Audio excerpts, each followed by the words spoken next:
What's going on, Archery Tribe? Just wanted to go over the custom Nock to It release holster that we built for Nock on Archery.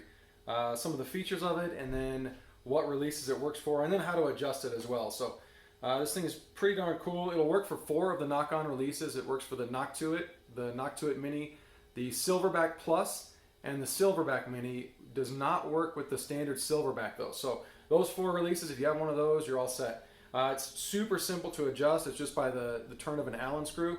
And then the clip can be mounted ambidextrously, so you can run it on the black side if you're right-handed and on the gray side if you're left-handed.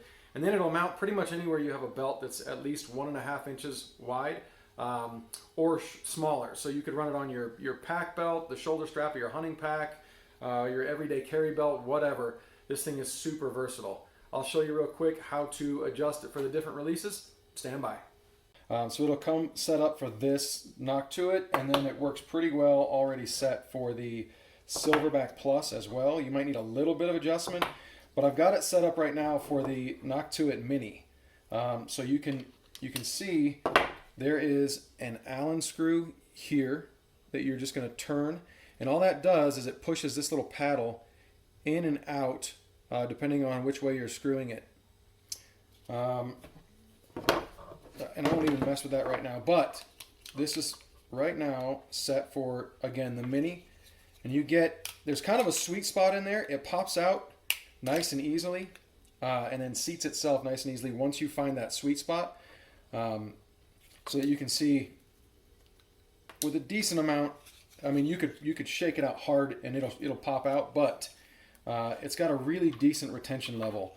Now once you're done with that, if you wanted to run your other releases, like the full-size releases, you just unscrew that screw a little bit until the paddle goes back in, and it's going to basically depress itself or return itself to that standard position. And then you can run your Nock to It or the Silverback Plus. The way I kind of like to use it is I use these like front nubs here to basically, I put my finger in, push with my thumb, and that pulls it right out, and then it kind of, like I said, it clicks back in. You basically rock it back in.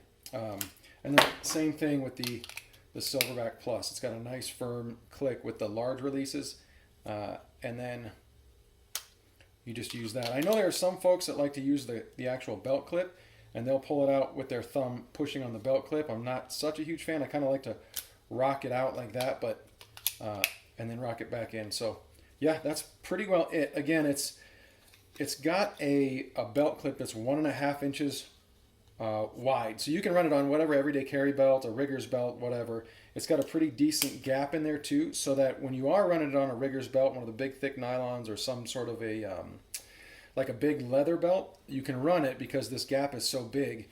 It's a simple push of these 2 tabs. You push those up, and then it releases. It's got this locking hook here that locks onto the bar down there, and then once it's on, it is on. You just got to make sure you hear it click. If you wanted to run it as a lefty, you just pull these screws out, obviously pull your release out. The posts are in here, and there's a rubber grommet inside of there. You're just going to flip all that to the opposite side, screw it back down, make sure you Loctite it properly, and then you can go back to work. So let us know if you have any questions. You can only get these at Nock on Archery, so hit them up. Go pick yourself up something that'll keep your release nice and secure, especially when you're out hunting. So